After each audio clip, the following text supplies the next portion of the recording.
Honolulu is home to the largest collection of Persian luster tiles in the United States. You talk about, how this has survived for 800 plus years and then it was pried off the wall. It felt like seeing my home, my place for the first time. Because I want to study materials from my own culture that are now kept in collections in your country. It's a responsibility of Shangri.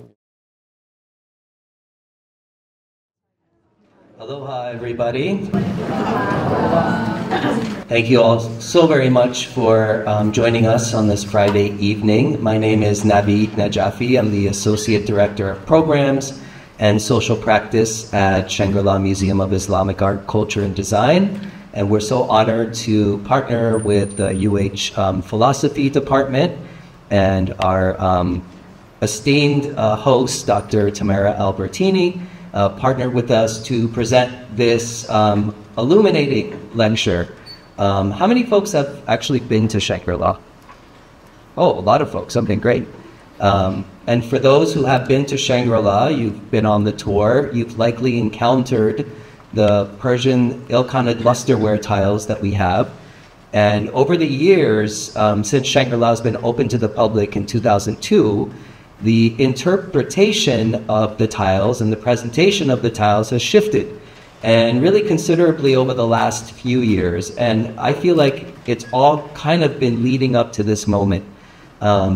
We are so honored to have this scholar in residence at Shangri-La, who I'm going to introduce in a moment, as a part of our artist in residency program. And what we do is we engage with artists, creatives, scholars, community, to really connect communities, connect cultures, unpack the many layers that exist in a space like Shangri-La and in the museum setting, and to really be able to look critically at the collection and the legacies that we're so privileged to have the opportunity to steward. So I'm really excited for the talk this evening and to introduce this amazing scholar. And again, just want to reiterate how grateful we are for all of you for taking the time and coming down. So what we're going to do is Dr. Hossein Nakhaei is going to do a presentation, and then we're going to do a conversation on stage, and hopefully you can be a part of that conversation as well. So without any further ado, I would like to introduce Dr. Hossein Nakhaei is an author, architect, and scholar specializing in medieval Persian art and architecture with a focus on displaced material culture. His research sits at the intersection of technical art history, environmental humanities, and digital art history, bringing together an interdisciplinary approach and emerging technologies. His professional background in interior design also grounds his work in a spatial understanding of decontextualized objects and their environments. Nakhaei is currently completing his PhD at the University of Pittsburgh as the 2025 Mellon ACLS Dissertation Innovation Fellow. His dissertation, titled Luminous Past, Fragmented Present, Persian Luster Tiles from Sacred Architecture to Museum Galleries, interrogates narratives forged by Western art markets, museums, and scholarship, and adopts a repatriative approach that resituates luster tiles within the spatial, cultural, and ecological worlds in which they were made and experienced. Nakhaei is the author of The Great Mosque of Varamin, The Process of Formation and Evolution, which is dated 2019 in Farsi, which received the 12th Farabi International Award in the Humanities and Islamic Studies in 2021. He also served as lead contributor for the Emamzadeh Yahya at Varamin, an online exhibition of an Iranian shrine, a digital project dedicated to one of the key historic sites once extensively adorned with luster tiles, which we will hear extensively about this evening. So please help me in welcoming to this podium Hossein Nakhaei.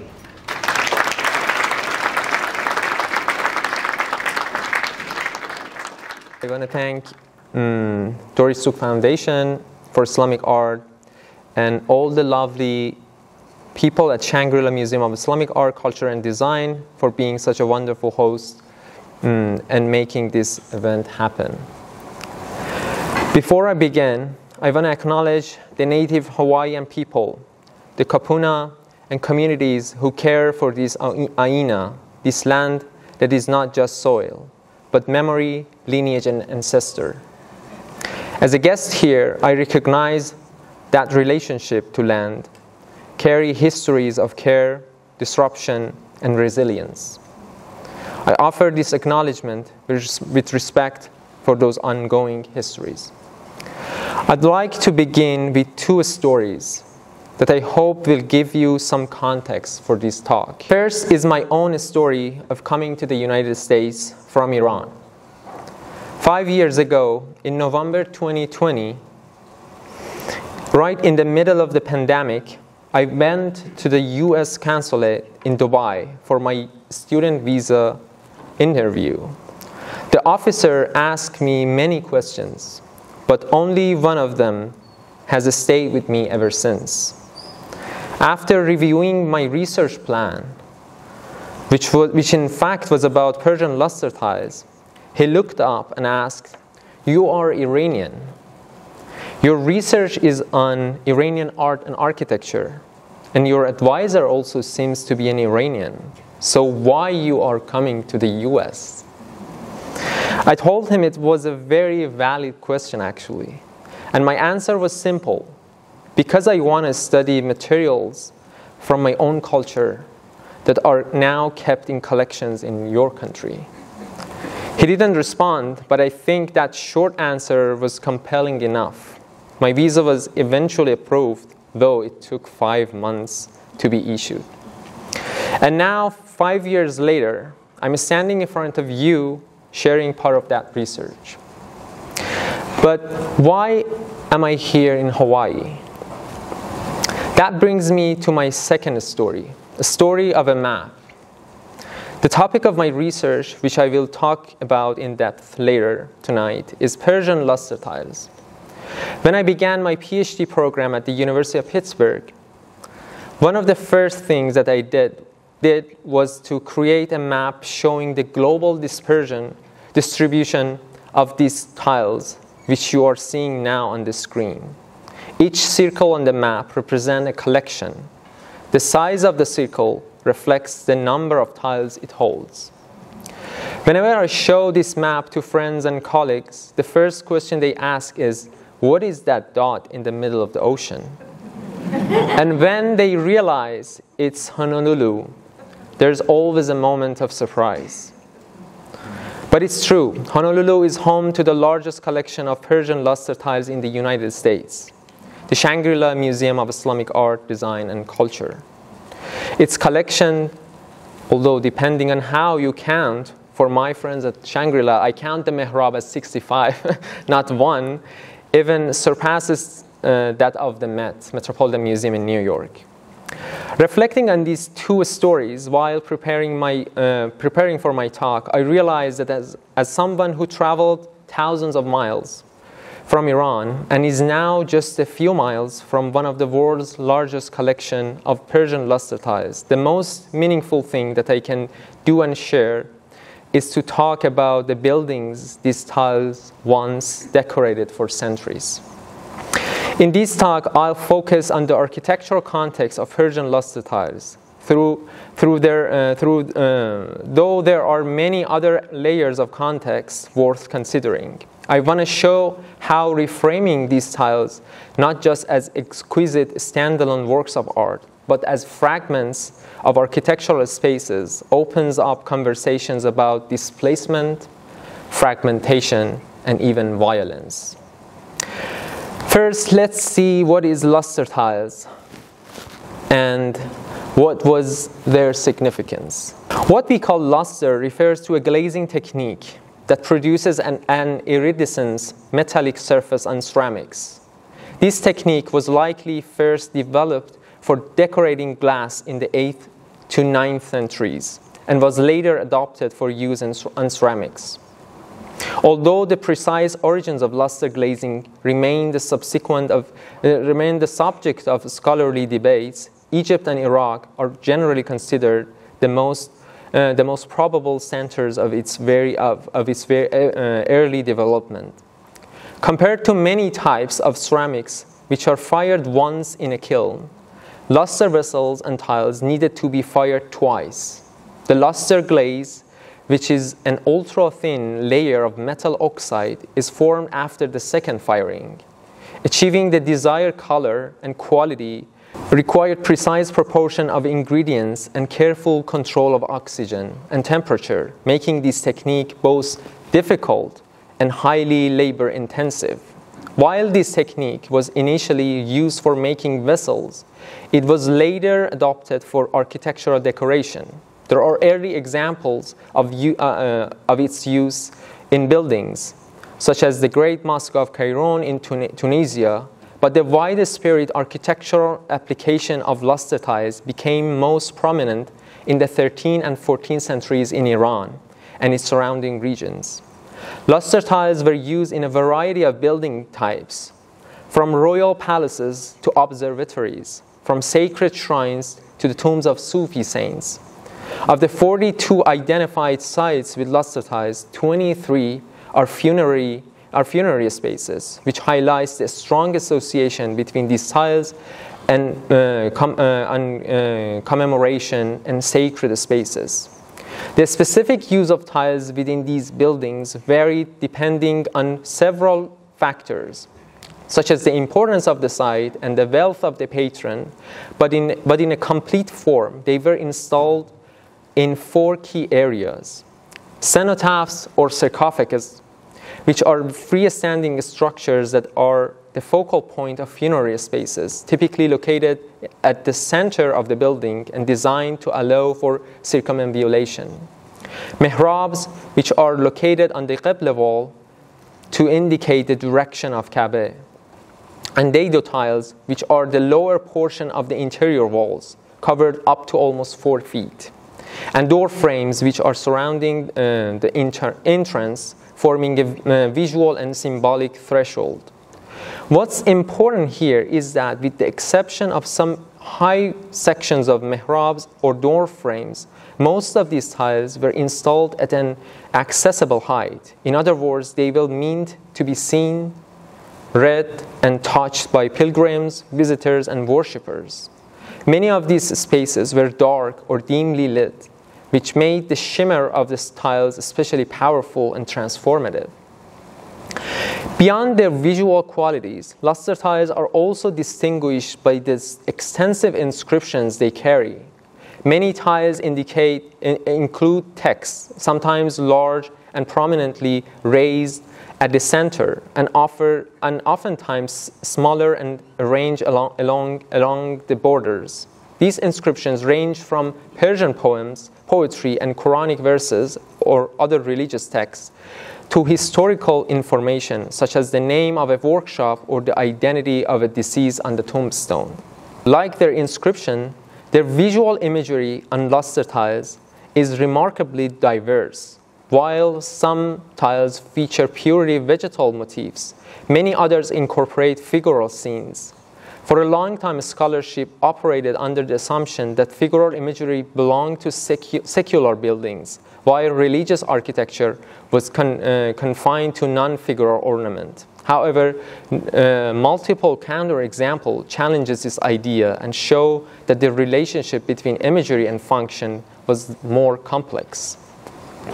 It is difficult, if not impossible, to determine what exact messages the makers, designers, and patrons intended to convey. But what is clear is that these tiles were not just decorative. Instead, they actively shaped space and conveyed messages through the visual and textual characteristics. Despite their significance, starting in the mid-19th century, luster tiles became targets of European collectors, museums, and design schools. Their aesthetic appeal, as well as a growing scientific curiosity about their composition, drew the attention of European institutions and individuals. Institutions like the South Kensington Museum, now the V&A or Victor and Albert, and the Museum of Applied Art in Vienna collected luster tiles as design models to inspire their students.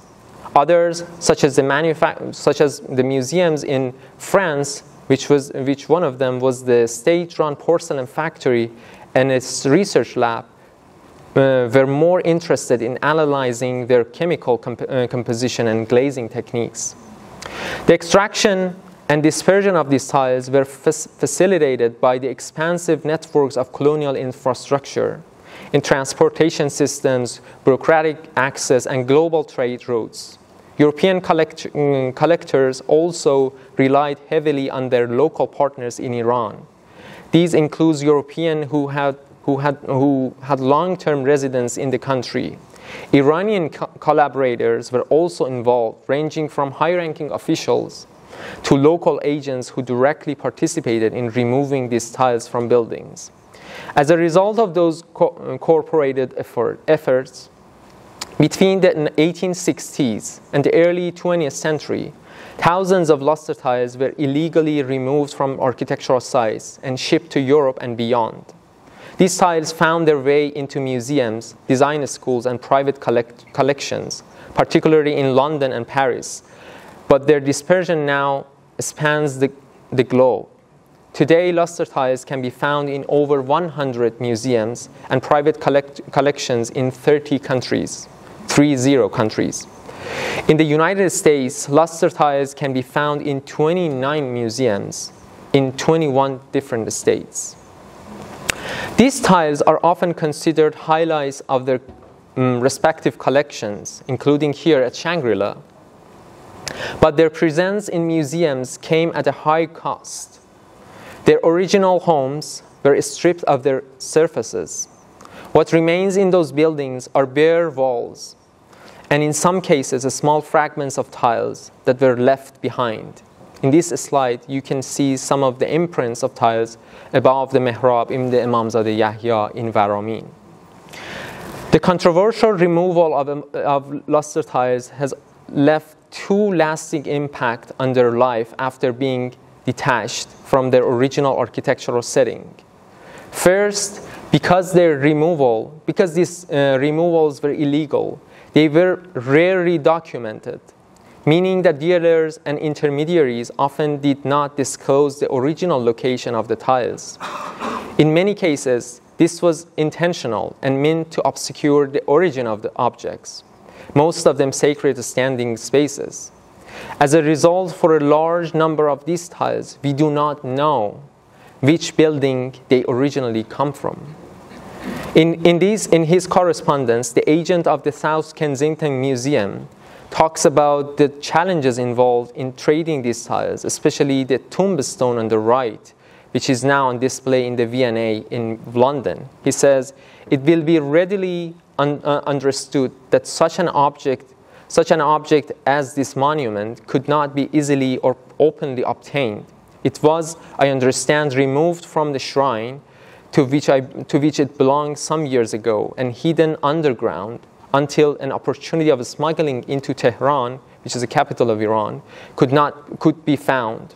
Its presence here is quite unknown except to Mr. Richard, who was the very famous dealer and collector in Iran, French person, who got it for me, and to one or two Persians in his confidence." End of quote. The original home of this tombstone is currently unknown, and this is the case for hundreds of luster tiles. When we think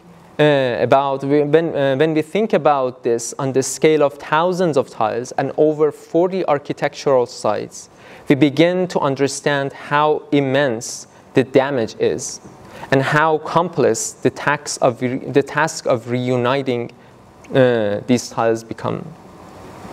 Historically, these uncertainty contributed to the idea that these tiles were orphan objects. I mean, works of art without a traceable origin. The assumption was often that their original buildings had been destroyed, or that the tiles had been excavated or found. These ideas helped granting them a new identity detached from their original context. They became admired as beautiful fragments, worthy of a study and display in their own right, but detached from the architectural and cultural worlds they once inhabited. To give you an example of this problem, in the collection of Shangri-La, aside from the mihrab, the tombstone, a few individual tiles which original provenance is confirmed, the origin of almost 100 tiles remain unknown.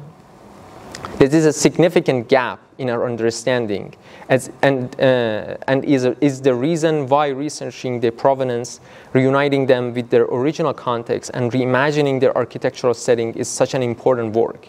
It is a way of resisting the idea that these tiles just they were orphan objects and they were just anonymous survivors from oblivion. Instead, we begin to restore their stories, their meanings, and their identities. The second lasting impact concerns their physical condition. Unlike portable objects like ceramics or metalworks, these tiles were embedded into buildings, typically fixed to walls with mortar. In fact, traces of this original mortar are still visible on the backs of many tiles. Their removal, therefore, was not a simple handover from one owner to another. It requires detaching them from the walls that had held them for over 600 years. As we know, materials like the bodies of tiles and mortar harden over time, becoming more rigid and tightly bonded. So their removal was not an easy task at all and required considerable force, specialized tools, and often resulted in damage to both the tiles and the walls. While their extraction was illegal and even official restrictions to prevent theft had been imposed, the removal of these tiles nevertheless continued. The restrictions, however, made them more violent and destructive. The example of the luster mihrab of the Emamzadeh Ali ibn Ja'far in Qom clearly shows this phase of their extraction. Today, this mihrab appears relatively intact in the National Museum of Iran in Tehran. But a photograph taken when it was transferred to the museum in the 1930s shows a very different picture. Before its extensive restoration, nearly half of the mihrab was missing, and many of the surviving tiles were severely fragmented. This damage was a direct result of multiple theft attempts. The last one, however, was not only destructive to the building, but also fatal. According to oral history documenting the incident, on December 23, 1917, during the instability of World War I, a group of men entered the shrine armed with hammers and nails, intending to remove the tiles. However, in addition to damaging and stealing the tiles, they also killed the shrine's guardian, who tried to stop them. In response, and in an effort to prevent further incidents, local authorities removed the remaining tiles from the shrine and transported them first to storage and later to several museums in Iran. This is why hundreds of tiles from this specific site have survived within Iran. Fragments of this mihrab are now held at the Metropolitan Museum of Art and Los Angeles County Museum of Art, and examples of the shrine's dado tiles can also be found in the Shangri-La and the Smithsonian's National Museum of Asian Art. If we look at the museum installation that include pieces of this mihrab today, we encounter seemingly intact ensembles.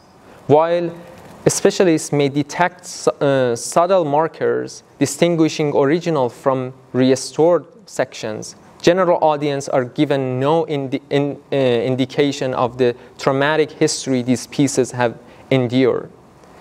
The extensive restoration not only masks their physical fragmentation, but also obscure the relationship among components that originally belonged together.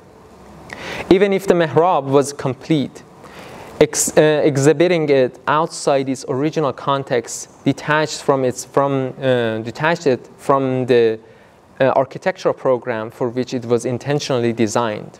From an architectural and design perspective, each component of a space fulfills a specific function, and only through their interrelationship do they generate the intended spatial, visual, and sensorial effects. When even a single element is removed or displaced, the coherence of the entire system is disrupted. From this perspective, the fragmentation of these tiles operates on at least 3 levels. Material fragmentation, which means broken or incomplete individual tiles. Compositional fragmentation, which is tiles or components separated from their original ensemble. And contextual fragmentation, which is ensembles removed from their architectural, sensorial, and cultural context, their original home. Given the importance of fragmentation and its impact on how we understand the history of collecting and displaying luster tiles, let's revisit the collection of Shangri and ask if we examine the luster pieces there through the lens of fragmentation, what might come into view that remains obscured or overlooked in the installation itself? First, let me briefly introduce some of the pieces at Shangri that will be focus of my talk. The first is the mihrab from the Emamzadeh Yahya in Varamin, which you can see on the right side of the picture, dated 1265, which Doris Duke purchased in 1940 from the Armenian dealer Yakub Kevorkian. From the same building, Shangri also holds almost 10 dado tiles dated to 1263 to 64.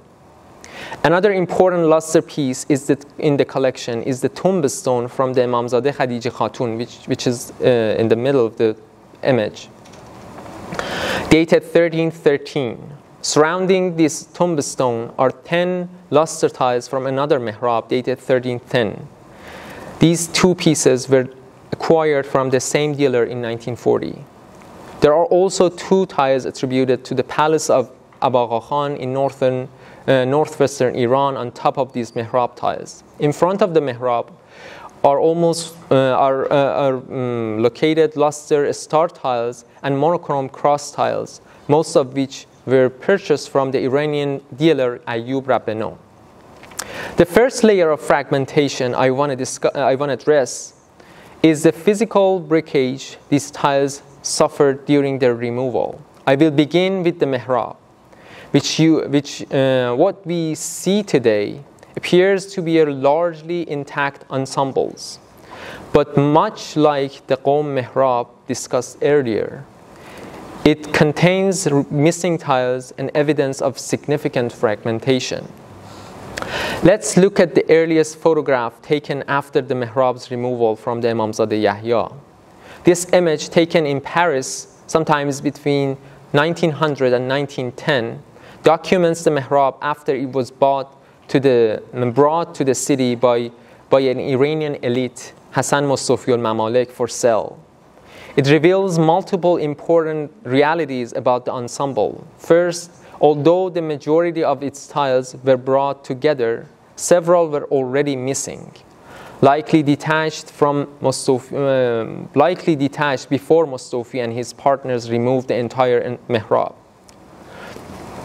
We also know that after Kevorkian purchased the mihrab from Mustafi in 1913, he located and added 2 additional tiles in 1932. That you can see they were previously belonged to Octave Homburg collection.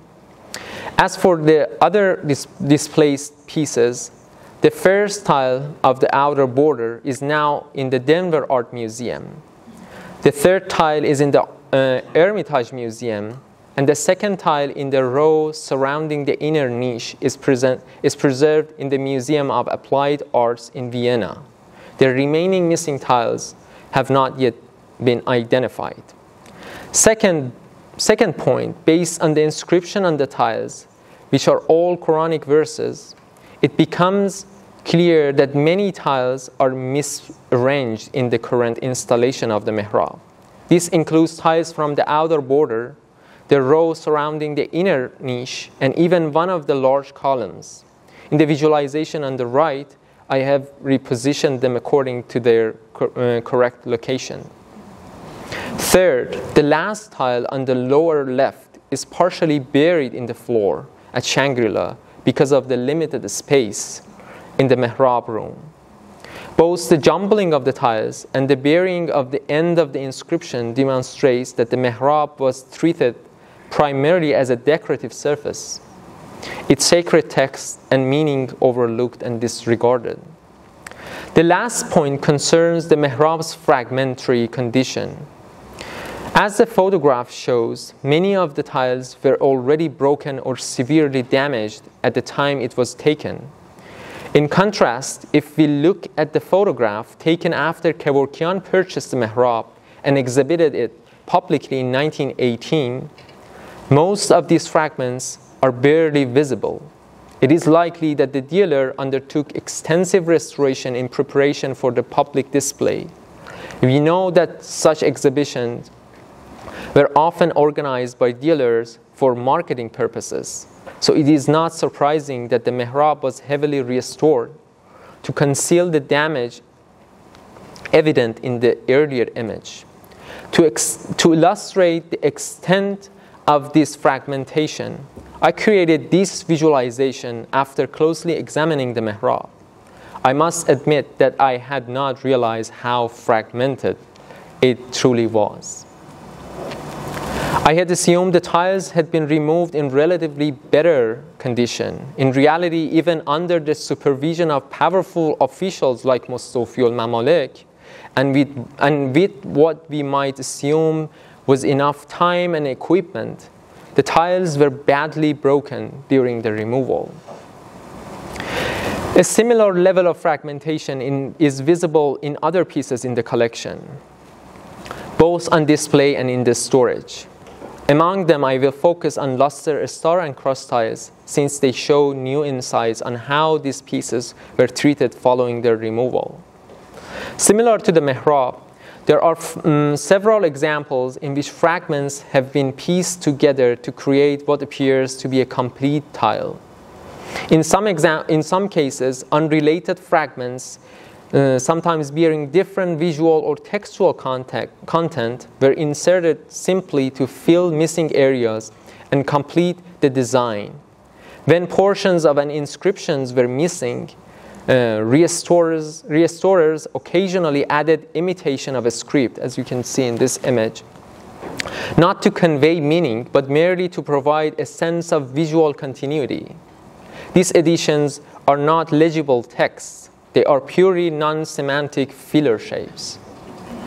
The collection also includes tiles composed of two halves. While some pairing involved fragments from the same original tile, others combine pieces from entirely different ones. Some were assembled with such precision that only a trained eye can detect the intervention. In such cases, it is the inscription that exposes the composite nature of the tile. For instance, in one example that you are seeing now, the upper left corner bears a date and place of manufacture, which are highly valuable information. Yet closer examination reveals that this section was later added solely to complete the shape. Assemblages like this suggest that in the art market of the time, historical coherence or authenticity mattered far less than achieving the visual ideal of completeness. These composites also obscured the life of these tiles as architectural elements in the buildings. Close examination of certain cuts revealed that they were not the result of accidental breakage but of intentional shaping. If we imagine tiles on the walls of the shrine, then it becomes obvious that covering the entire wall surfaces requires tiles of multiple forms, including halves, quarters, and angled cuts. A similar strategy appears in the border surrounding the mihrab from the Emamzadeh Yahya in Varamin, which incorporates half star and half cross tiles. Examples of these customized shapes, halves, quarters, and special cuts, are preserved today in the State Hermitage Museum. Some of these pieces were originally fabricated in partial forms, demonstrating that the designers and potters fully understood the architectural demands and planned the layout accordingly. But once they were detached from the building, this intentional shaping lost its architectural purpose, and the tiles were instead perceived as incomplete fragments. The assembly of these pieces were likely carried out by dealers or other intermediaries. We can imagine that for the dealers like Ayub Rabbeno, who sold a significant number of these star and cross tiles to Doris Duke, offering pieces that appeared complete would have been far more profitable than selling partial ones. While the final results may look clean, polished, and visually coherent, we must remember that this illusion of completeness comes at the cost of erasing layers of history and meaning, layers that are critically important for understanding the original context, function, and significance of these tiles. Now let's move on the second layer, in which I will discuss pieces that come from a larger ensemble. For this layer, I will focus on the wall next to the mihrab, where the tombstone is located. Although the present display might give the audience the impression that this panel was originally the centerpiece of a mihrab, it is in fact the top cover of a cenotaph belonging to the Emamzadeh Khadijeh Khatun, located in a town with the same name near Qom. The tombstone bears the full name and genealogy of the deceased. Her exact name and genealogy also appear in a stucco inscription inside the shrine, leaving no doubt about their association. The shrine still stands today in Iran.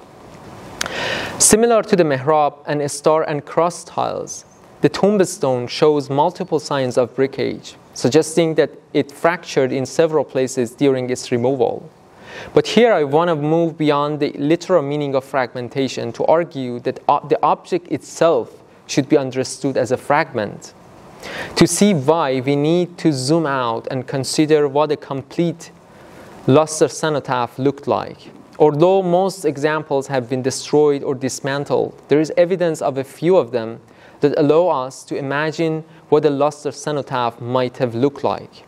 One such example is the cenotaph of the shrine of Fatima in Qom. The pieces of these ensembles now are kept in museum, but before its transfer, it consisted of a large rectangular structure covered with luster tiles of various shapes and sizes. Behind these tiles, there was only compacted earth. The saint was actually buried in the crypt beneath the building. In other words, the cenotaph functioned as a symbolic marker of the saint's presence within the space and as the spiritual heart of the shrine. Some luster cenotaphs were monumental, while others were more modest, but all shared a key feature. Both the top surface and the side walls were fully covered with luster tiles. This means that the piece now in Shangri is only the top cover of such a cenotaph, and it needs many more tiles to completely cover the cenotaph. To conclude this section, I want to reflect briefly on the original life of such cenotaphs within their sacred settings. Let's begin with this photograph of Emamzadeh Khadijeh Khatun taken during my visit in 2020. The man in the image is a local resident, and behind him stands a metal screen that currently surrounds the saint's cenotaph. In its original form, the luster tombstone, now displayed on the wall, would have rested atop a rectangular structure situated where this screen now stands. The placement of such a substantial form at the center of a shrine was intentional. It allowed visitors to circumambulate the cenotaph as part of their devotional practice. Now compare this with the display at Shangri-La, mounted on a wall behind a comfortable sofa. Few of us would feel comfortable seeing the tombstone of someone we revere displayed on the walls of another person's house. Yet this is the result of transforming sacred components of architectural and devotional spaces into collectible static objects. Such displacement not only diminishes their spiritual significance, but can also lead to profoundly disrespectful modes of display. Now is a good time to talk about the third layer of fragmentation, one in which even an ensemble as seemingly complete as the mihrab at Shangri can be understood as a fragment. To illustrate this, I want to begin with an image of the mihrab taken in 1881, when it was still in situ. The image is the only known photograph of the mihrab inside the shrine of the Emamzadeh Yahya. Surrounding the mihrab, three distinct borders are visible: a thin strip of ceramic, a row of half-star and cross tiles, and an encircling stucco inscription band that runs around the entire shrine. The second row, consisting of half-star and cross tiles, connects visually to the dado tiles on the walls. As far as we know, the lower walls of this Emamzadeh Yahya were once covered with hundreds of luster tiles, almost 800 luster, star, and cross tiles. The shrine also had a luster cenotaph in front of the mihrab, part of it surrounded by a wooden screen that has blocked the lower part of the mihrab in the photograph. None of these areas, these three areas, mihrab, cenotaph, dado, are now covered with luster tiles. But if we imagine the interior as it once appeared with its original tiles, illuminated only by the dim daylight filtering through its windows and the flickering glow of oil lamps and candles, we begin to understand how mesmerizing the space must have been. We also know that elaborate windows of the shrine had colored glasses, casting tinted light across an already vibrant interior. The architecture and sensorial impact of such a setting would have been extraordinary. When we imagine the mihrab within this environment, it becomes clear that it was just one, although a central piece. The mihrab was the one component of a larger architectural and devotional design. To fully appreciate its significance, we must continually remind ourselves that the piece we encounter today is removed from its original spatial, visual, and ritual context. I want to show you a few images of the shrine so you can visualize the original homes of this mihrab and imagine the space as it once appeared.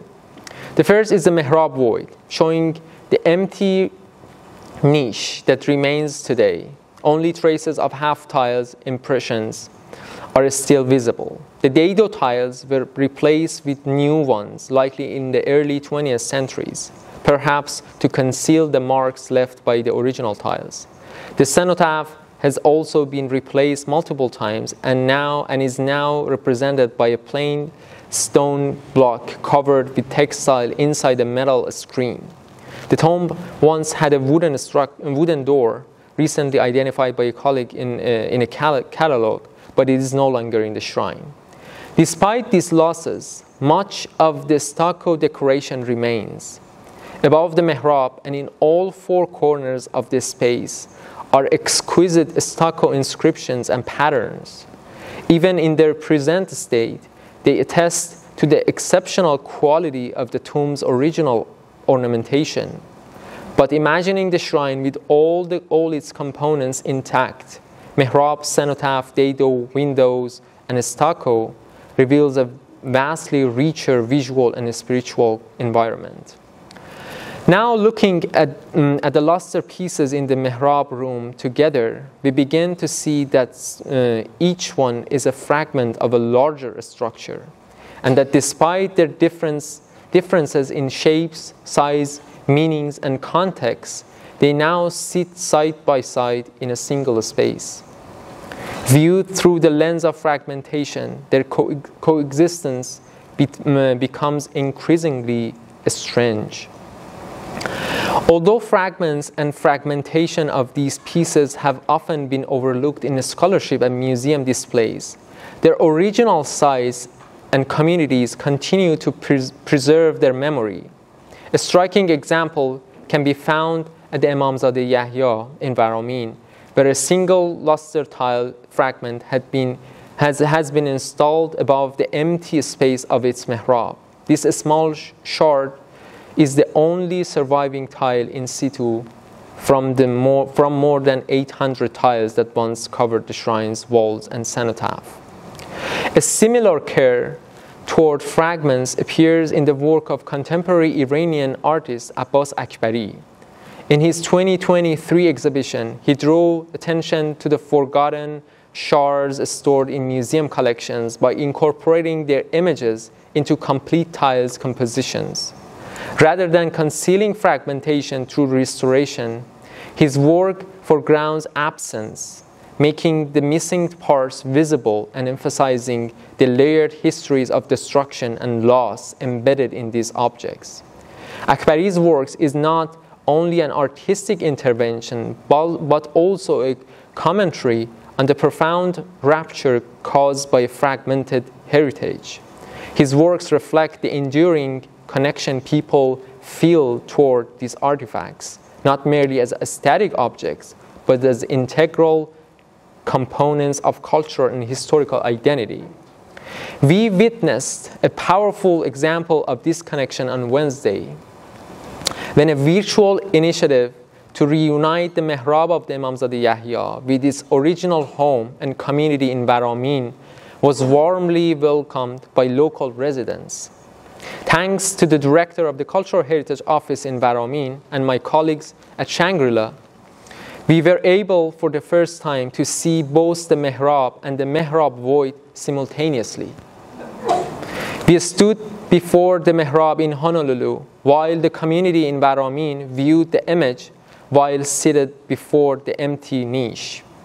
It was a remarkable moment, reminding us that with thoughtful collaboration, we can begin to close gaps, foster dialogues, and at least virtually repair a portion of what has been lost by expanding knowledge about these fragmented objects, whether a single broken tiles or an entire mihrab.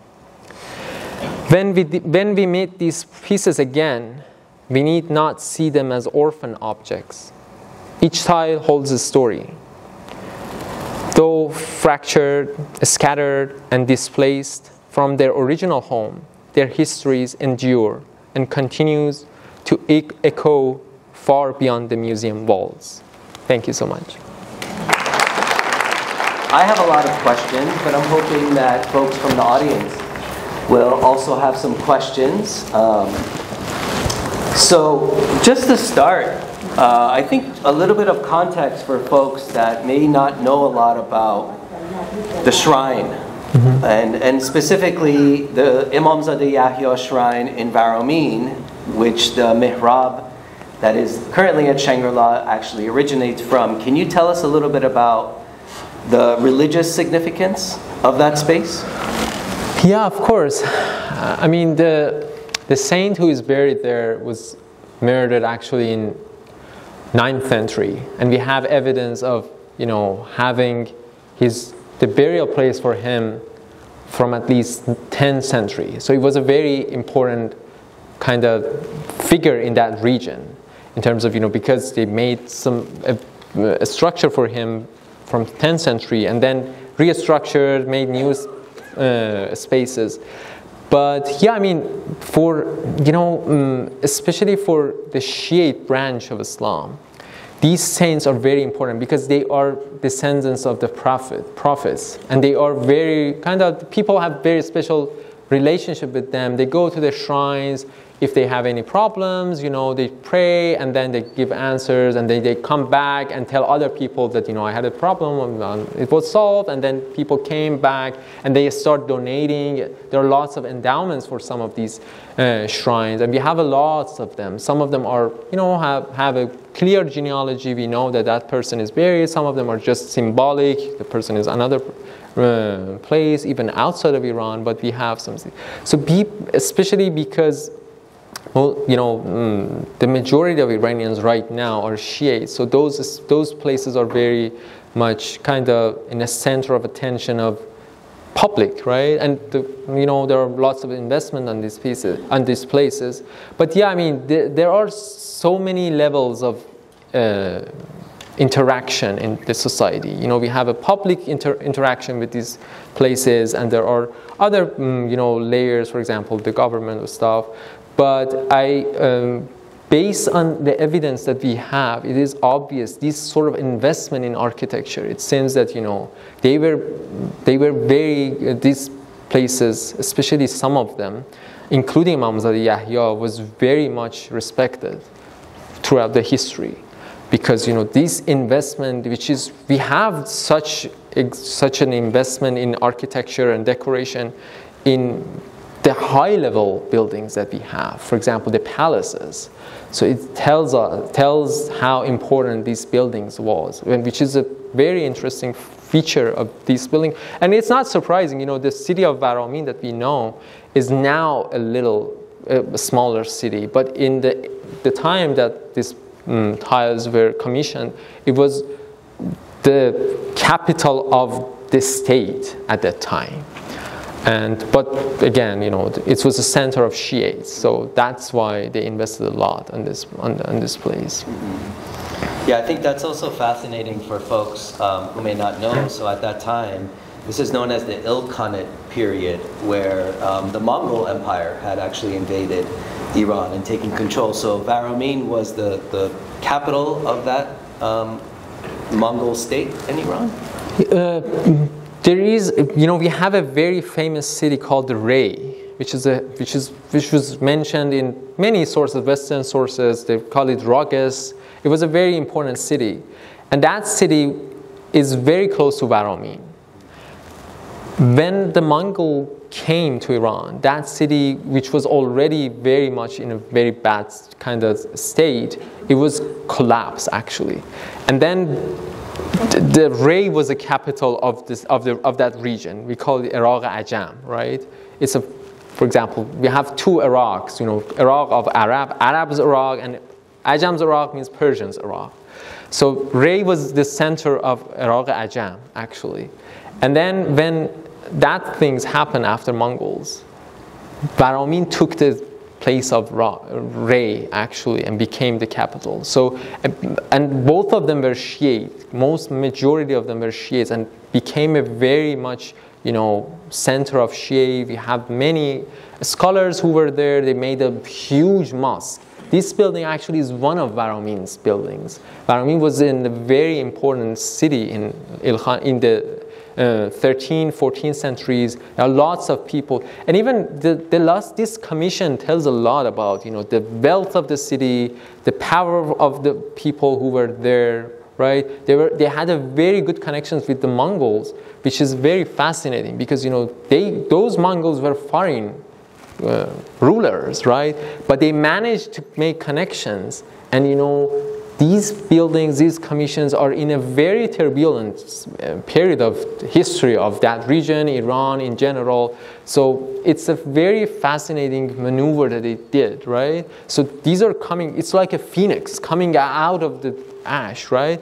So it's very important in terms of, you know, their art of negotiating, art of maneuvering, you know, survival. And that's why it makes it fascinating that, you know, it survived a lot of turbulence, but yeah, I mean, in 19th century, it happened.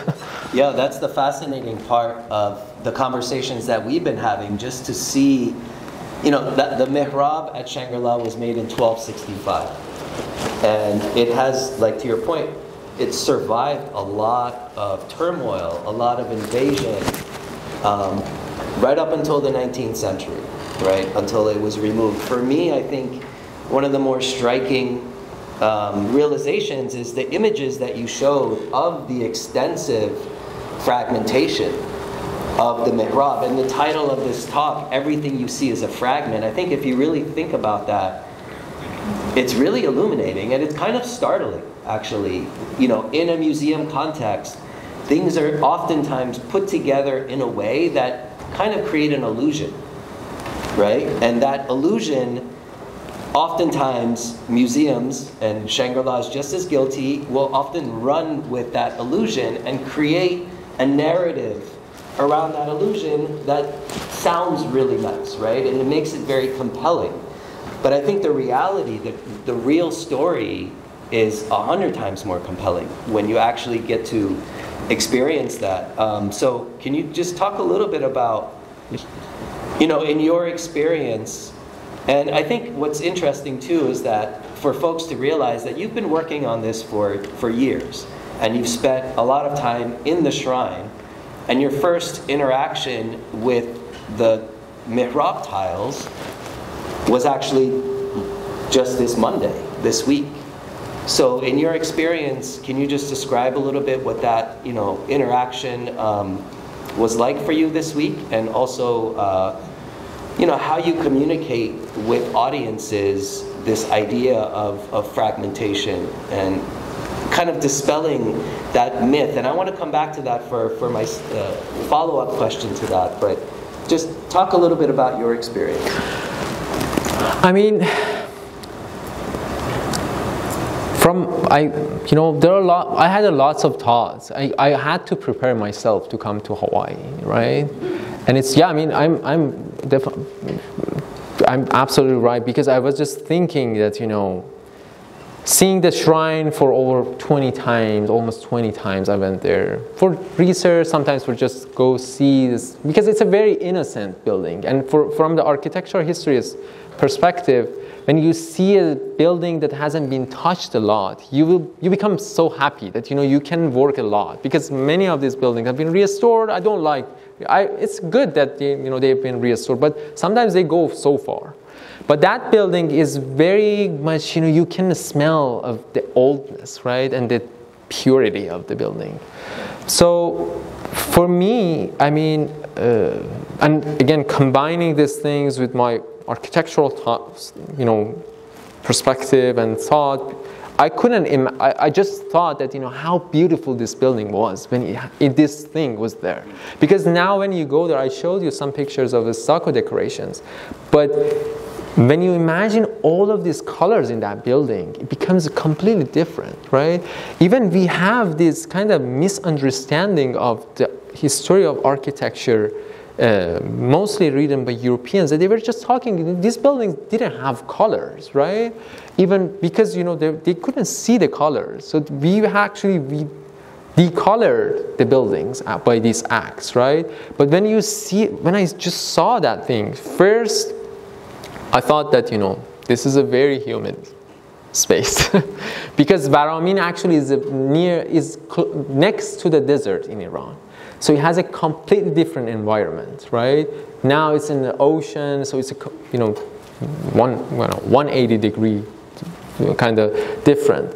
So that was one of the first. The second was the color, because I was working on this piece for years, as you mentioned, but through the just images, right? And that's how going to see these pieces are very important. When I saw it, I thought, oh my God, this is not what I saw. It doesn't have much bluish colors, right? It had more balance between warm color, cold colors. So that was a very kind of important moment for me, right? To just see the color in person and how these images, monitors, you know, these things are kind of fooling us, actually. And then this fragmentation, this is something that I told Naveed that I'm changing my talk. I didn't have that section in my original talk, because my perception was that this piece was kind of removed by under the cover of a very powerful Persian, elite at that time. So they had time, because we have other examples that people just came with no light, we just hammered nails, they destroyed everything. But when you have that person behind you, you could just close the door of the shrine. Even you can just ask the whole city to go out, right? But when I saw these things in person, I'm feeling guilty, because I asked this large, huge ladder multiple times. That's the reason. Now you're knowing what was the reason. So I was shocked, actually. In my original talk, I was just talking that we have two different removal. One of it is a systematic removal, one of it is just a sporadic removal, and the systematic is just covered with things and people. So this idea of even all of these pieces are coming out of the building intact, I think it's not true anymore, right? Because if it was true, this piece had a very good chance to come out of the building very intact, right? But it couldn't do it. And it is understandable, because it was not meant to be removed. And as I mentioned, this connection between the tile and the building becomes stronger as time goes, right? So yeah, I mean, it's sad. We cannot see the back of the tiles, but I'm confident that the back also has a lot to say. Yeah, going back to interpretation in a museum space, right? And the fact that what you're looking at isn't necessarily the reality of the piece. Obviously removed from its original context, but we are guilty of taking small bits of information often and extrapolating, really sensational narratives. So one of these narratives that we have over the years kind of perpetuated is the idea about the ceramicist himself, the potter, right? The person who created the mihrab. So at Shangri-La, the mihrab, we know exactly who the artist was because he signed it. The bottom center tile actually has the signature of the artist and the date. That's why we know the date. And then other fragments of another mihrab that we have surrounding the Cenotaph are actually, we know that they were made by the son of that artist, because his signature is also on those tiles. And we've always sort of told the story that, these were very closely guarded secrets, only passed within the family. And the family protected these secrets, and they were sort of kind of revered and feared as alchemists because of the level of production and taking, the chemistry of their glaze, the metals in their glaze, and turning them into gold. But in really learning more about it, the artist does oftentimes get the credit, but there's a whole community involved. Can you talk a little bit about the creation and the sort of artistic process and all the things that are involved? Yeah, absolutely. I mean, I just want to start with the broader picture.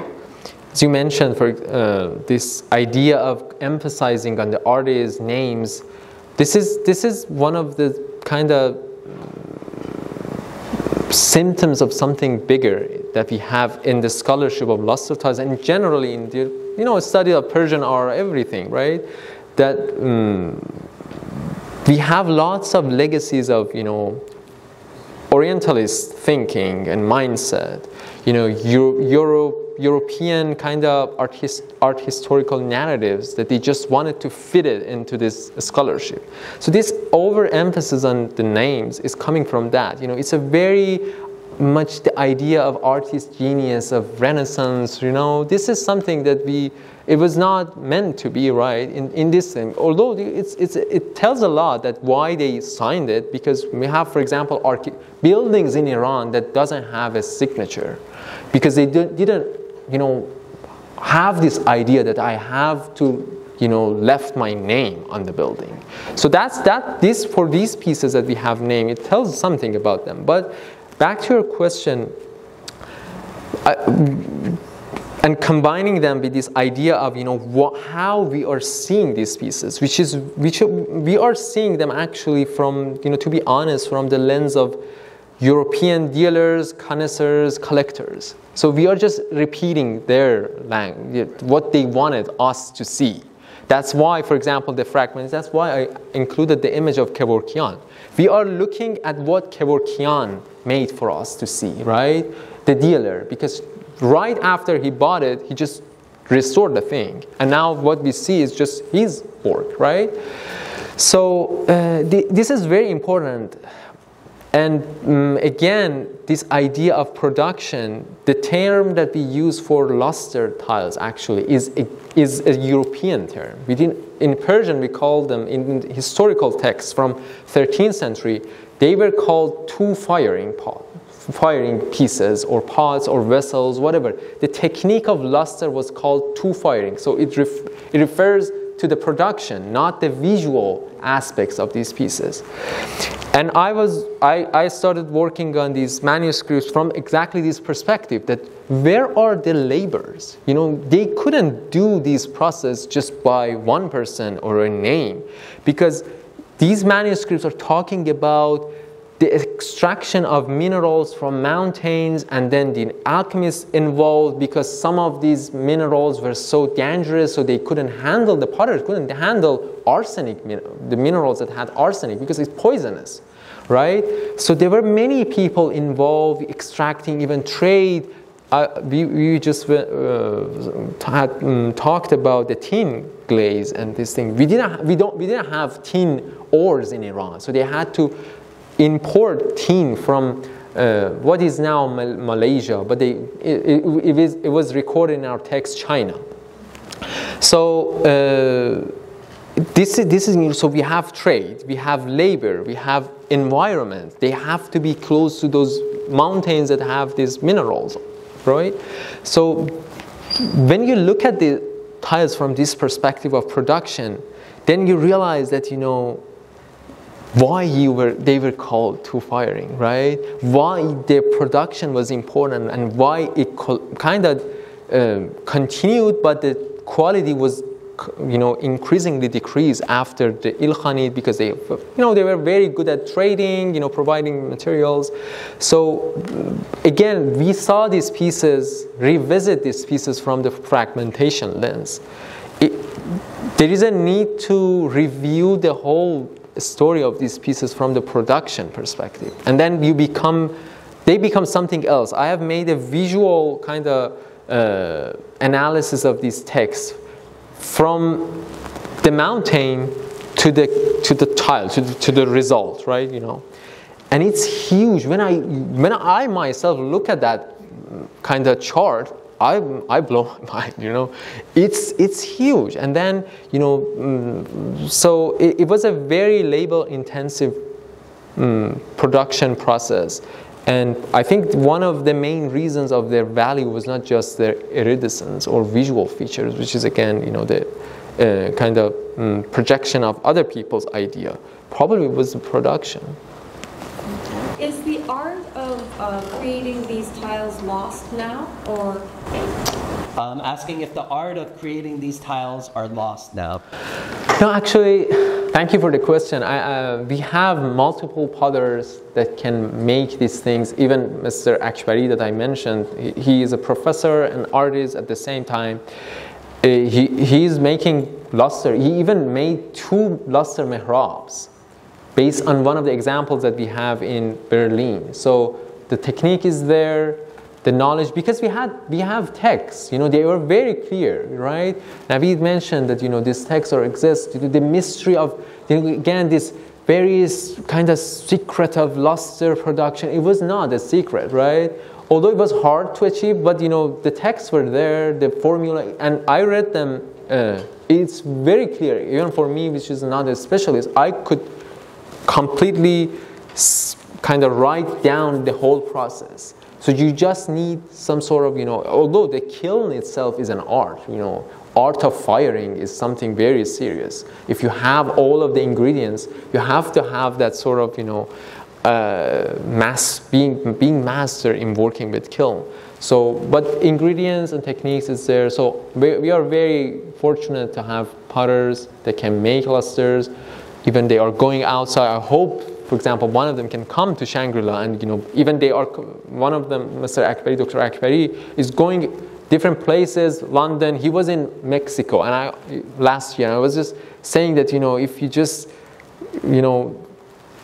quickly come to the U.S., we can, have a workshop, because he goes different places, make kilns for the second firing, and then they destroy the kiln. I don't know, because probably they don't want to, for example, have that kiln, or it's just for workshop or something.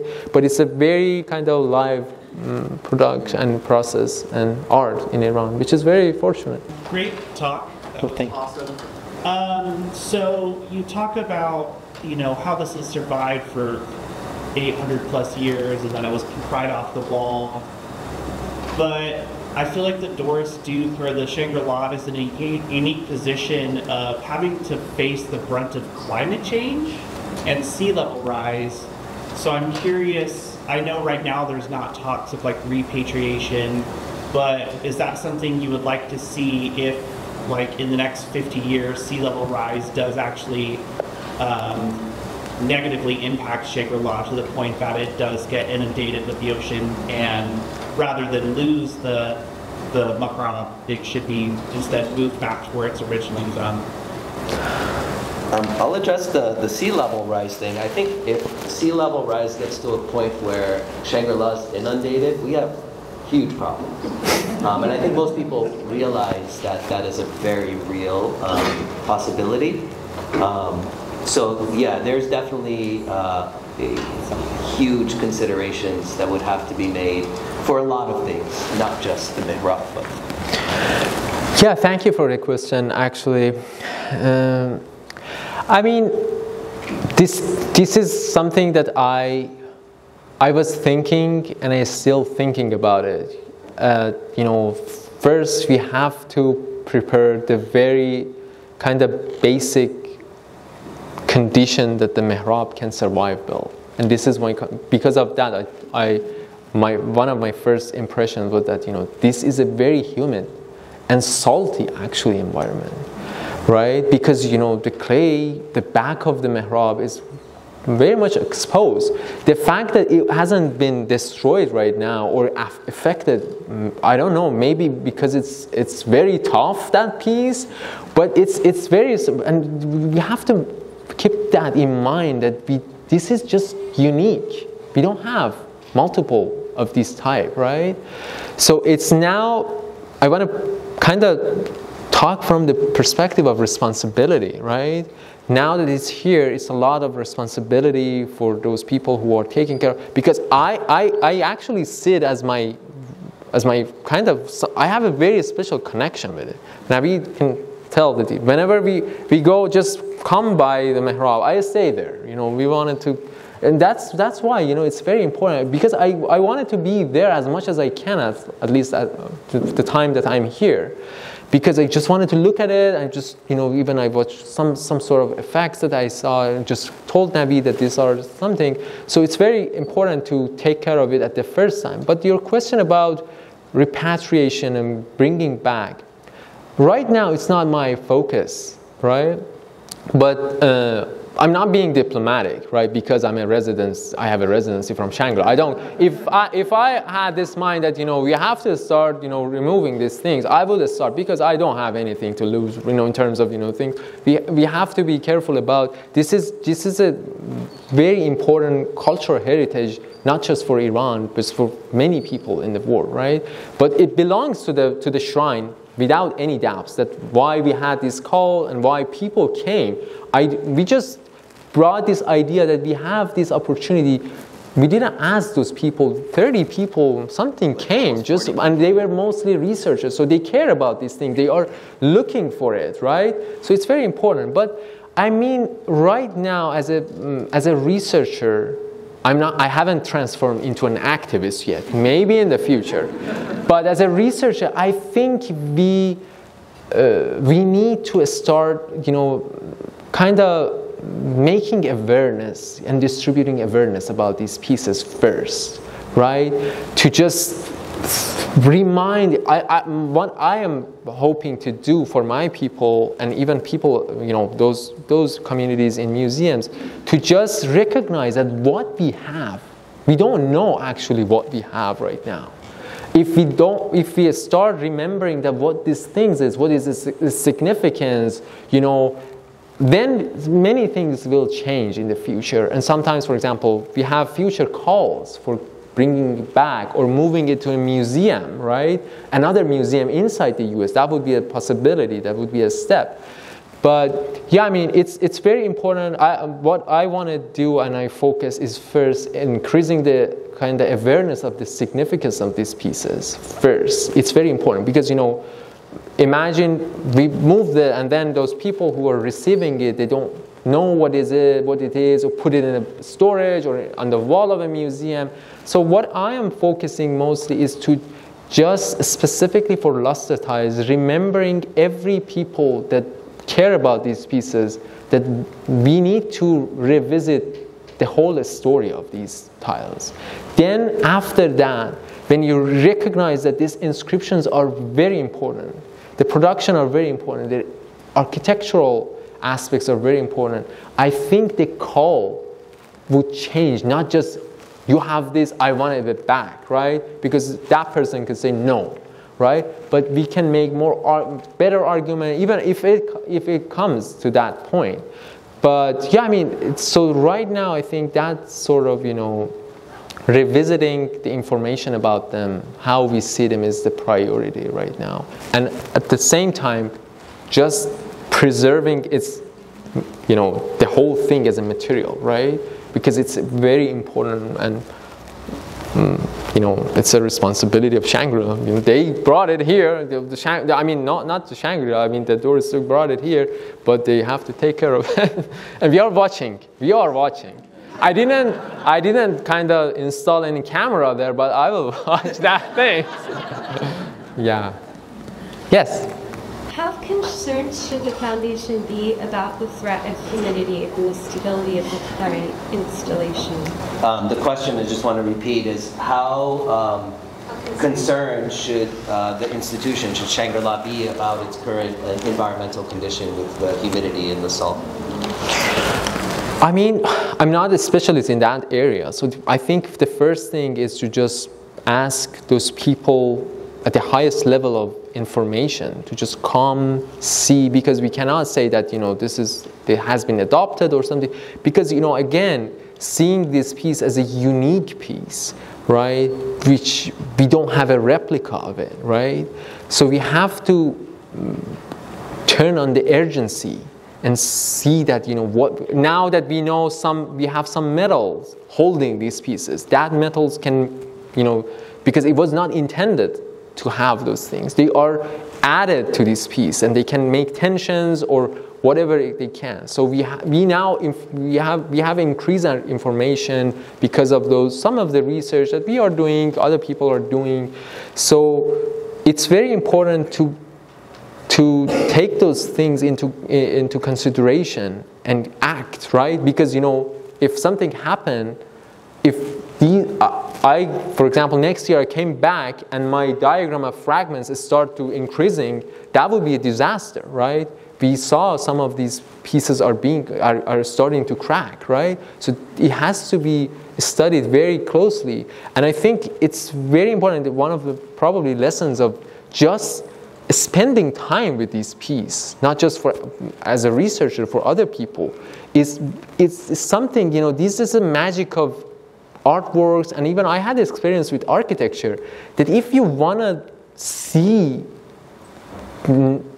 go beyond the surface, you have to spend time with these pieces. You just cannot take pictures and stay an hour or something. You have to spend time. It's like a human. You cannot just start talking to a human and go deep into their personal life at the very beginning. You have to spend time. I figured many of the things that I'm now finding in day 4, day 3. I was just, taking pictures and stuff. So that's the same thing with these pieces. So I really like to see that, we have more in-depth investigation of the condition of this piece right now, and come up with some ideas about every scenarios that can treat not just these piece, all the pieces that are there. Specifically, you know, these some of the very unique pieces that are in Shangri-La. I'm a ceramicist, so I was just actually asking ChatGPT a few questions about and I know for a fact the glassy part is vitrified. That's not going to crumble. I don't think in the salt air. The back would be porous, so that would be more, you know, open to the elements, if you will, if it's like an open air area. So it might be more delicate then. But if it's against the wall, or there's no air getting to it, it'd be much more protected. Because the front is vitrified, you know, the glassiness. I know back then, like now, you would do usually three firings these days. You would do a this firing, then you would do your glaze, and then you would do your luster. That back in the day, and you can still do this with certain kinds of glazing, but they just did the two. You know, it's a lower heat in some of the like porcelain that you might fire nowadays. It's a little bit different, so if they use in technicalities, I think it's okay on the front side. It's just the back would get crumbly maybe over centuries. I don't think it's going to crumble by the way. Sure that humidity is not great for it, for salt, but I think it's probably okay. But my question is, if you could talk to those artisans, what would you ask them if you had access to the original ceramicists who actually fired these and created them? Do you have any questions that you feel like you would want to ask? So the question is, if you could speak to the ceramicist, the artist, what would you ask? I mean, you mean the original ones or the old ones, the old masters? I mean, it's an interesting question. I have some technical questions from them first, but yeah, I mean, I haven't thought about it actually, but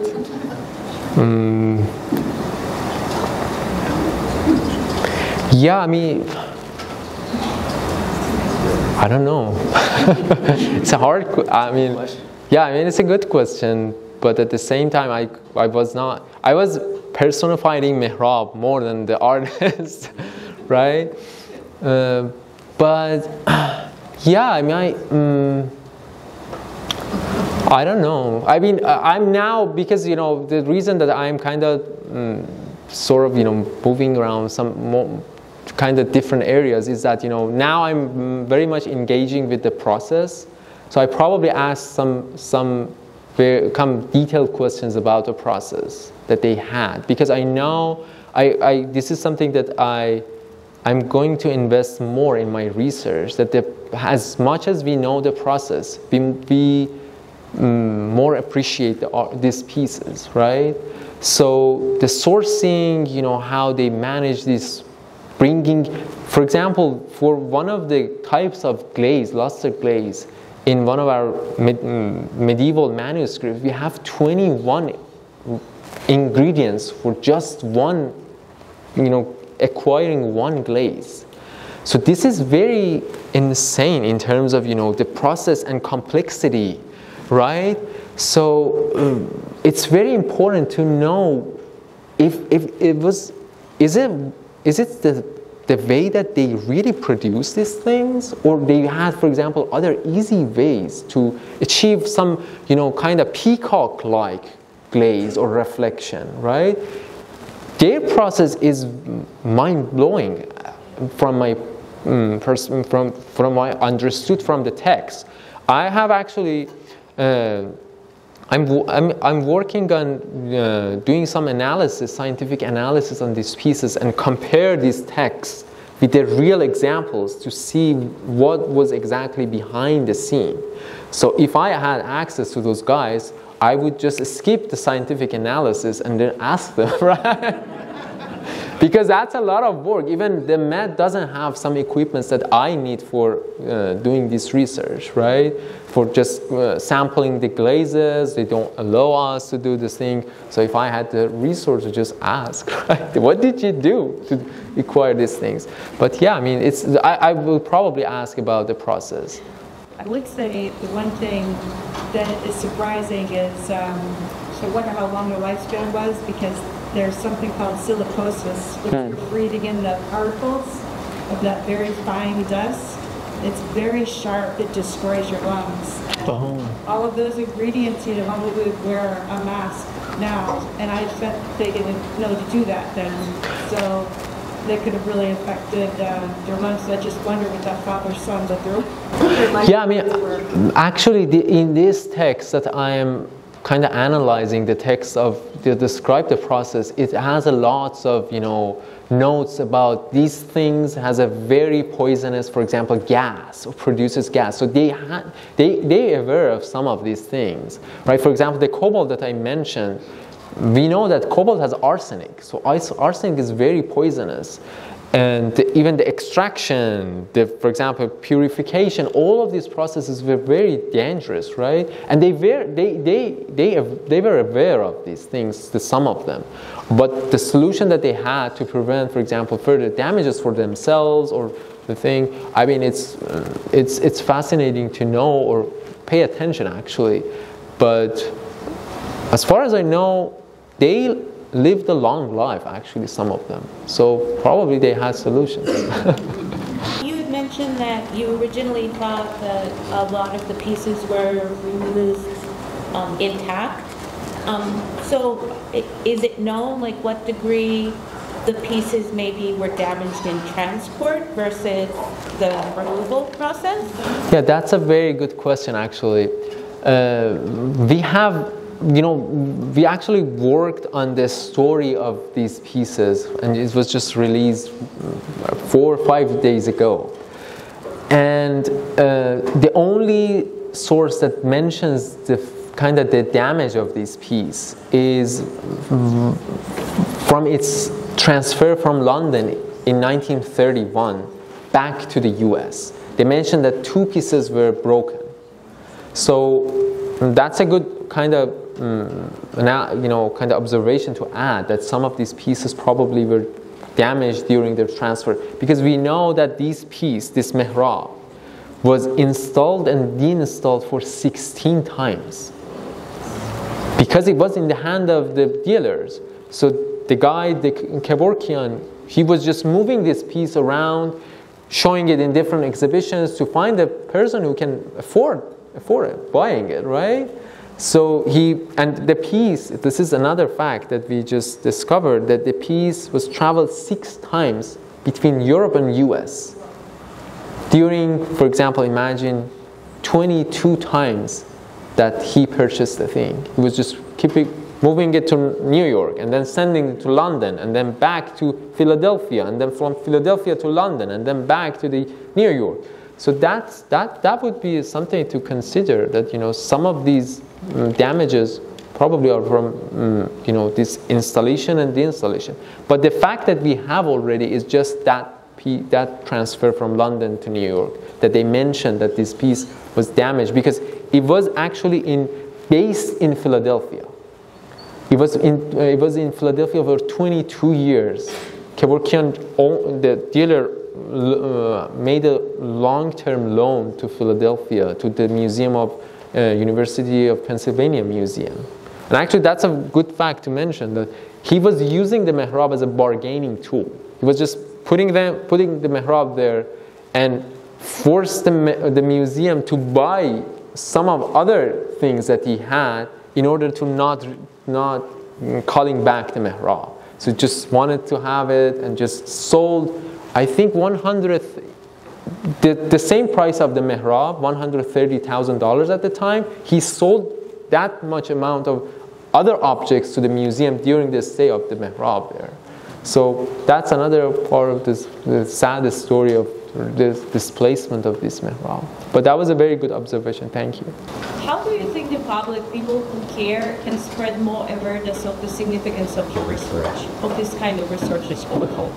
So the question is, how can the public spread more awareness about this research? And I will say to look at the online exhibition, because just this week on Monday, actually Sunday night, I believe, an article, which is almost like a mini book, was released about the mihrab specifically.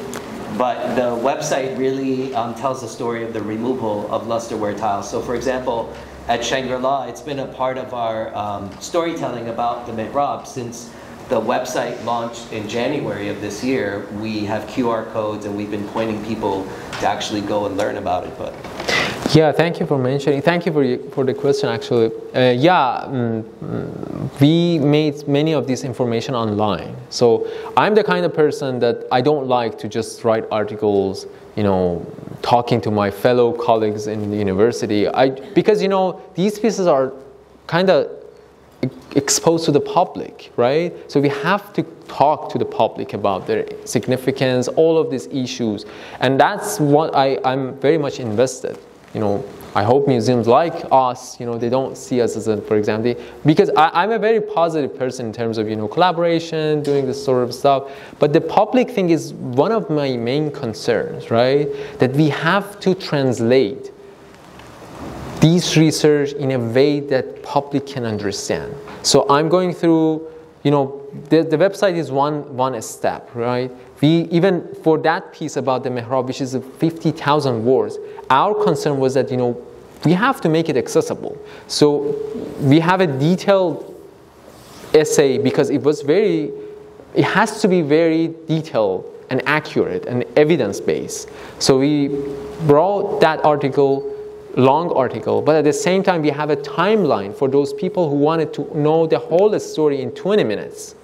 It's a short timeline story. It's just an image and 30 words caption for each image, and it has 105 sections. You can just, if you go through all of this 105, we kind of calculated it's just 20 minutes. You can now the whole story and whole figures who were involved, and then click if you were interested. That's one point. But again, I'm gonna go far and say that I am not satisfied with that. I think we need, for example, to go to other mediums, documentary, making short videos, because this is a language that is now, people are getting information.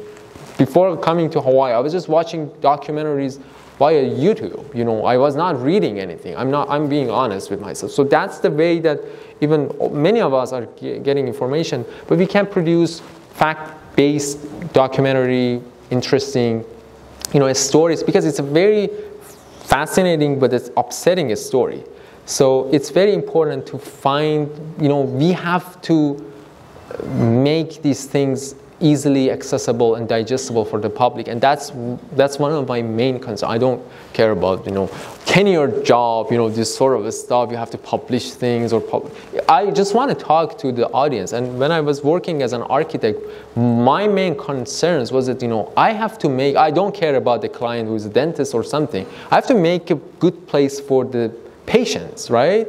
So I'm bringing all of those concerns to my research too, that I'm caring about the audience, right? Not some other things. So, and these are very important things. Again, back to the question of museums, because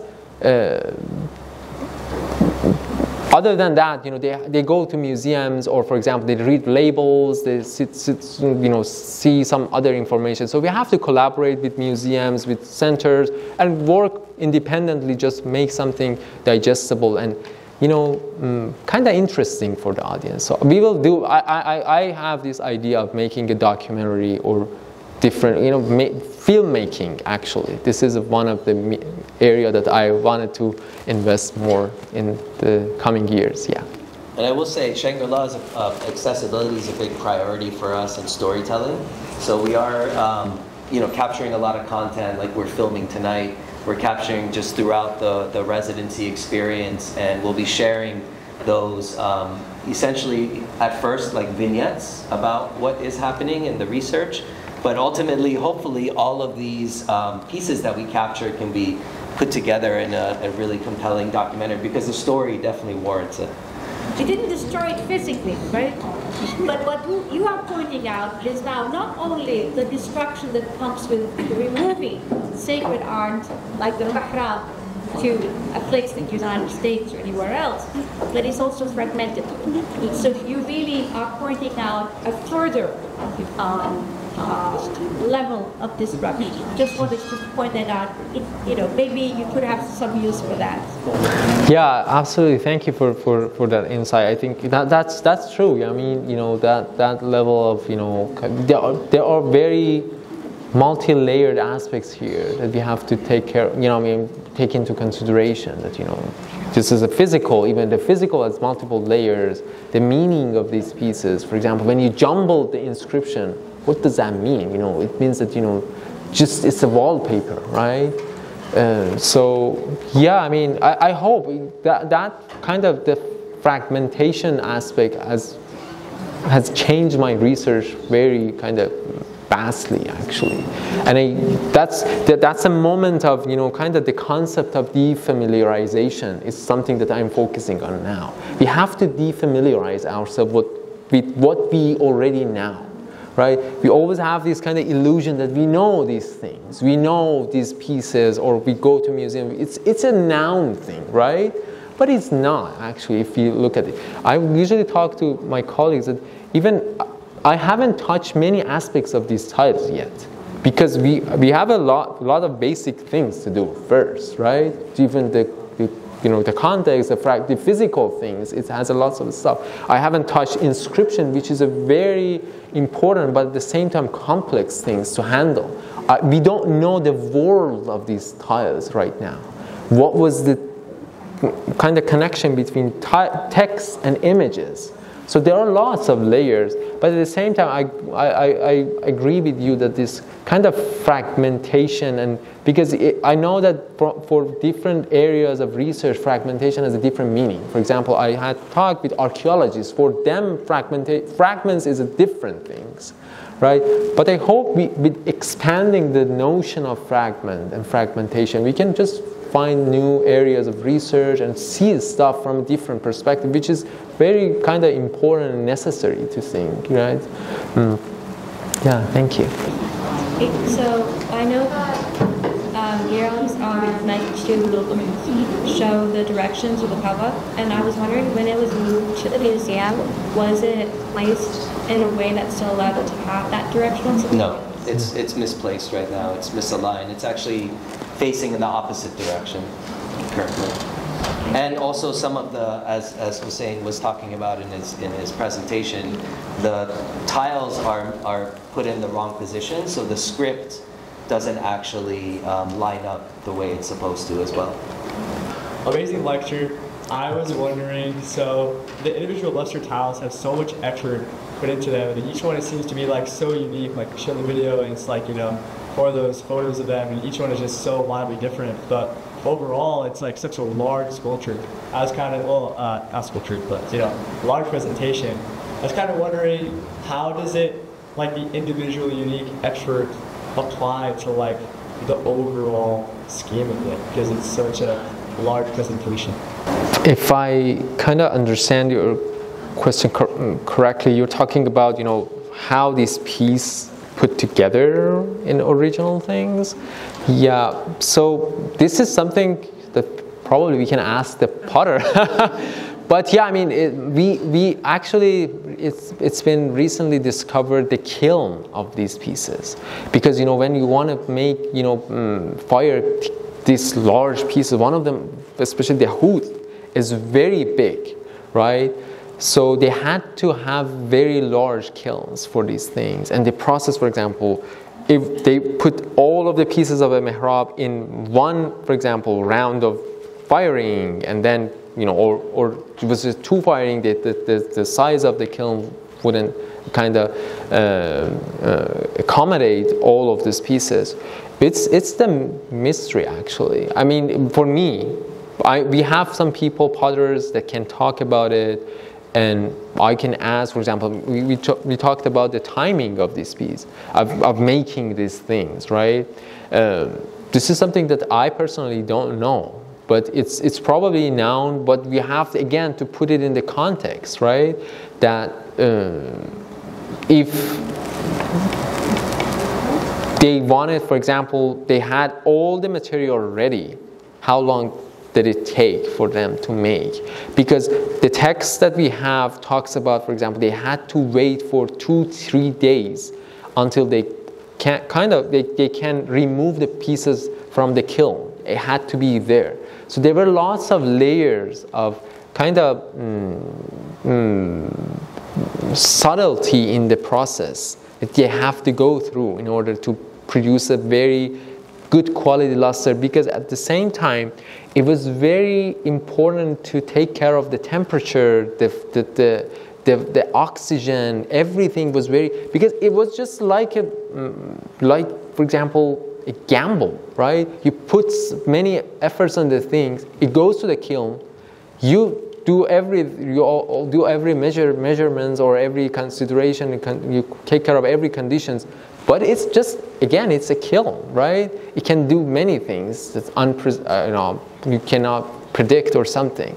So I mean, it's a lot of kind of aspects to consider, but yeah, I mean, the production was very kind of complex. And I like your thought process, though, is like looking at the piece and wondering how it interplayed with all of the other pieces around it. And that's what a part of his work is, to create that 3D model, the sort of, so you could virtually sort of experience how all of these tiles, not just the mihrab, but the surrounding tiles and the dado and the stucco tiles and the ceiling, like what was the experience overall? I've just been to the Shangri-La, didn't have enough time to take in everything that was in that structure, but what is the verse, what is the running verse around the mihrab? That's what I wanted to know. I don't specialize. I will say, actually, if you look at Shangri-La's website and the mihrab on the website, there are translations of some of the verses, and they were actually translated by our friend that's sitting in the third row right here, Masi. They were translated when Shangri-La first opened. Yeah. So, the largest calligraphy that goes around is the chapter of Jum'ah, or Friday, is the beginning verses, and it's all over the place. And I just noticed that on the stucco, at the very top of the mihrab, it begins with the same verse and continues the chapter going around the building. Thanks. It's nice to see that symmetry, because that's another layer of fragmentation when you take away meanings that were intended to be in certain places. You take them out of context, and you're basically like destroying the whole symmetry of the building, because it's no longer there. Like, I'll look at the website. I just want to thank you so much for your work, and as an Iranian woman who's never been to Iran, the first time that Naveed brought me to Shangri-La, I had such an emotional response, because it felt like seeing my home, my place, for the first time, and I had so many conflicting feelings. And so those tiles too, you know, as ancient as they are, they felt like a magnet to me, and I just wanted to stay there. And I recently went to the Louvre last year, and it felt, I saw some of your pictures, and my husband had to be like, okay, like really, we have to go now, because you just want to be around them. And the parallels, and I'm still processing that I'm drawing, is that these tiles are part of the diaspora, just like I am part of the diaspora. And that they're bringing up these feelings of fragmentation, of being an orphan, being out of context, you know, all these layerings that I feel as an Iranian woman out of this place. So the awareness that you're bringing with them and that audience engagement is very much happening. So just thank you. Oh, thank you. Thank you. That was nice. Yeah, I mean, I have the same feeling. You know, they are living in exile, right? No one knows them, for example. And it's very sad. But at the same time, I'm very hopeful. And the fact that even the reason that I started my talk with that, the stories, is that, you know, the fact that we are here is an improvement, right? It could have been not happen, right? So, and also I'm, at the end of the day, I mean, I'm very grateful for you, Naveed, and your colleagues in Shangri-La, because some of my ideas, I know the community things, it was very well, you know, received from you and your colleagues, and I really appreciate that. It's very important to work, right? Because, you know, these things happened. We have to find a way to solve these issues, both for the people in those communities. And here, for example, we have to start talking, having conversation, bringing them back to the foreground, right? And it's very interesting because I was thinking that at the end of the day, I wanna, for example, first I don't want to leave, right? But then I have to leave because I have lots of stuff to do. Yeah, I mean, but at the end of the day, I really feel like that, I want to leave with this moment that key thing that someone came and really wanted to understand it, right? It's very important, and I have experience with these things, with especially buildings, that sometimes I felt that, that building was happy, that I started telling a story, right? That starting to understand it, right? And that's why I think that, spending time with these pieces are very important. It's very they are not like, for example, real or something that you just wanted to watch. It's digestible. They are very protective in terms of opening their doors, right? So, yeah, I mean, I hope I can do this thing, but at the same time, I really feel like the same, that they are living inside. But I hope that, facilitating all of these storytelling, these things, and bringing the story to the foreground, not in just the article, this sort of stuff. Talking in a way that people can connect, can understand, right? That's very important and hopeful for both of us, But yeah, thank you for the comment. That was very kind. Thank you. Please, round of applause for us. Thank you.